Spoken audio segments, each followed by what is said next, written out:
In the case of a burglary, you might be wondering how far you can go to protect yourself, your home, and your family. And in many cases, people have been prosecuted for causing harm to the burglar, having broken into their house. Now, many of you, both in England and Wales and internationally, will find that quite ridiculous. But how far can you go? And can you go as far as killing somebody? Well, for the short answer to that question, you'll have to watch to the end of the video, because I'm going to go through it in quite some detail, necessarily so that you fully understand it. Not that this is to be relied upon as legal advice. And many of you might remember there was a case not too long ago where somebody shot two burglars, injuring one and killing the other. Now, initially, he was convicted of murder, but that conviction was quashed on appeal, and then he spent 3 years in prison for manslaughter. The simple reason being that it was not accepted that he was acting in self-defense, which is part of what we're talking about in this video. Now, in self-defense, as a very broad term, there are two parts to this test. The first is a subjective test. What did the defendant of any charge of causing harm think at that moment in time? The circumstances they genuinely believe them to be, did that call for the need to use force in self-defense? If that test is met in the affirmative, yes, it's accepted that the circumstances the defendant genuinely believed them to be called for the use of force. The second part of that test goes on. Was the amount of force used reasonable and proportionate? That is an objective test. Would an ordinary reasonable person believe and think that the amount of force used in that situation, given the circumstances they genuinely believe them to be, was that reasonable and proportionate? But how does that hold up in householder cases? Well, that is where we get into a slightly different area. And what happens if a householder kills their burglar or attacker who's broken into their house? Do they then get prosecuted? And who decides? And how do they decide? That's what I'm talking about as well in this video. But back to the self-defense for a moment. For a householder case, Section 76, subsection 5A of the Criminal Justice and Immigration Act of 2008 sets out what a householder case is. And this provides that in a householder case, which is obviously somebody defending their home in broad terms, the degree of force used by the defendant is not to be regarded as having been reasonable in the circumstances that they believe them to be if it was grossly disproportionate in those circumstances. This is to be distinguished from an ordinary case, which is in subsection 6, which is a case other than a householder case. The degree of force used by the defendant not regarded to be reasonable in the circumstances they genuinely believe them to be if it was disproportionate in those circumstances. Now, the key word there is grossly disproportionate. That's the main distinction. So in a householder case, the force used in self-defense can be disproportionate to what's going on, but it mustn't be grossly disproportionate. So to use a very simple analogy, if you were to chase someone away from your house, they are running away to the getaway car and you shoot them in the back. That is obviously going to be grossly disproportionate. And it's going to be, yes, it will be disproportionate, but it's going to be grossly disproportionate because you're chasing them away and you are going that step further. Likewise, if it can be shown that you've hit somebody once or twice, they are unconscious on the floor, and you hit them a dozen more times, you're likely to find that that will be grossly disproportionate as well. So how then does it come to be that the householder might kill a burglar, but is not prosecuted for anything at all? Well, in any case where there is a violent death or an unexplained death, there is an inquest held, which is importantly not a trial, but it is a fact-find hearing, much like you might have in the family courts, albeit on different sets of circumstances, but in a sense that it is to find a factual basis that something happened, not civil liability to award someone damages, and not criminal liability so as to commit somebody to prison. just a factual finding.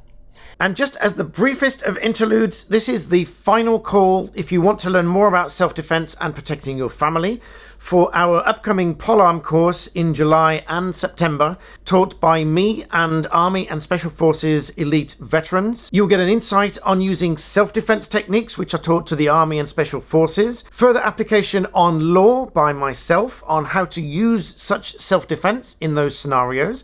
It will also include weapons training, drills training, and all sorts of other stuff far too complex to mention in this video. But if you want to secure a place on that course, you'd better do so now because there are very few places left.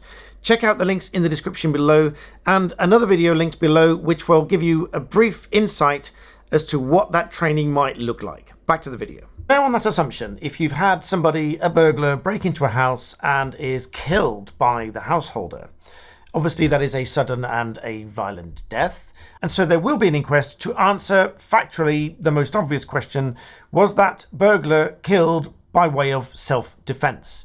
Now, again, to stress that this is not a civil trial and it's not a criminal trial. It is neither going to award damages nor is it going to commit anybody to prison if the finding is that the householder, for example, did not act in self-defense. But it is, as I said, a fact-finding inquiry into the cause and the circumstances of death. This will be at a public hearing and it could be with or without a jury. The coroner will consider written and oral evidence in much the same way as any other court would, and a coroner, just like a judge, is an independent judicial officer, only who is appointed by the local authority. As to the conclusions that may be drawn in a coronial judgment, there is no definitive list, but the list could include, for example, that the death was caused by natural causes, accident or misadventure. Misadventure would simply be something like doing something completely legal, but somebody died as a consequence of doing that thing, where that thing was perfectly legal and normal in any other situation, only somebody died from it. And two or perhaps three of the frequent findings that might be useful for this video, one being that it was a lawful killing, which includes self-defense. Secondly, that it might be an unlawful killing, such as perhaps self-defense is not made out as a finding of fact by the coroner. Or in rare cases, it might be suicide, by way of example. But this still doesn't necessarily answer the question as to why is the householder not always prosecuted. Well, the CPS will still consider all the circumstances of a case and whether or not to bring a prosecution against any individual. And in doing so, still apply the Code for Crown Prosecutors, which is a two-part test. The first part of that test to consider whether there is sufficient evidence to provide for a realistic prospect of conviction. If and only if there is sufficient evidence to provide a realistic prospect of conviction, then the CPS will go on to consider the second part of the test, which is it in the public interest to bring a prosecution?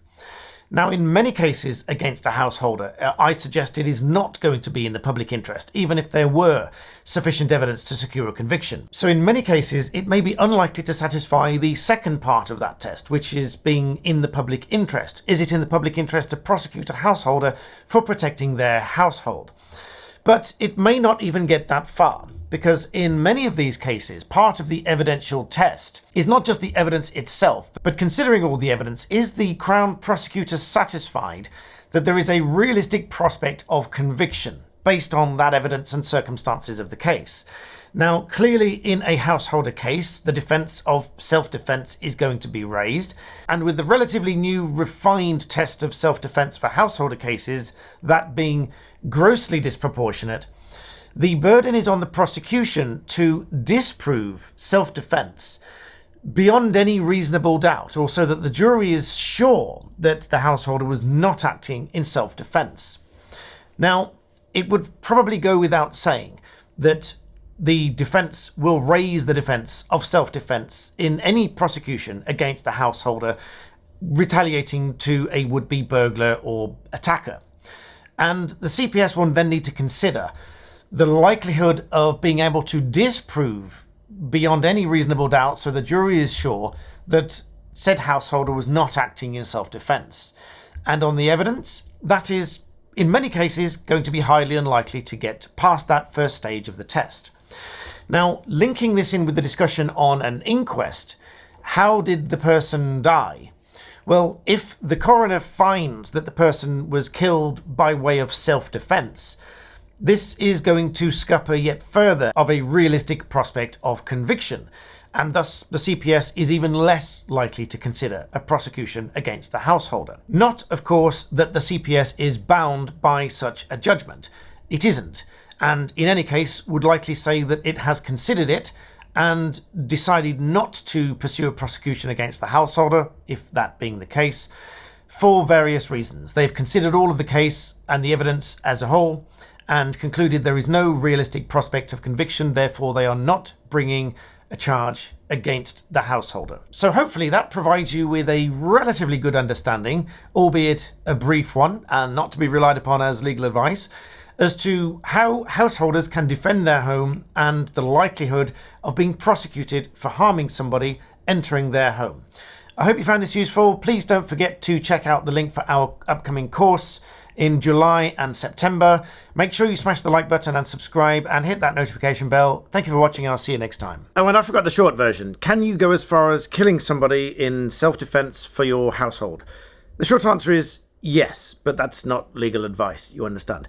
In fact, you can do so for any form of self-defense, so long as the jury accepts that it was either reasonable and proportionate force in a normal self-defense case or not grossly disproportionate in a householder case. And now I really will see you next time.